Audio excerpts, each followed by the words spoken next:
Monetarist Theories by Jared, Aaron, Raymond and Microsoft Anna.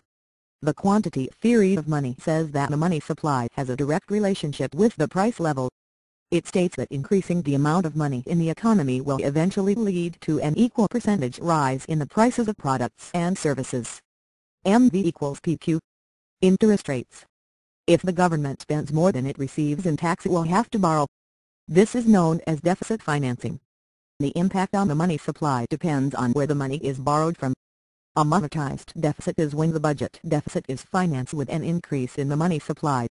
This is when the government borrows from the Reserve Bank or commercial banks and results because they are spending money that was not part of the money supply. Interest rates remain unchanged.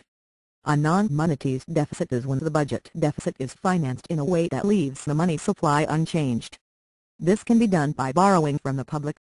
The increased liquidity from government spending is reversed when members of the public use their bank accounts to buy government securities. Therefore, no change in the money supply.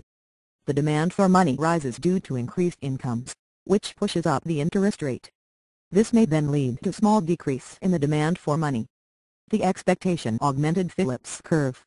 Phillips showed the inverse relationship between inflation and unemployment.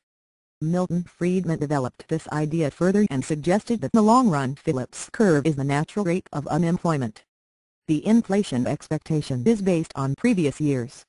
People expect higher inflation, which leads to higher wage demand. Firms then raise prices to cover this, which is inflation.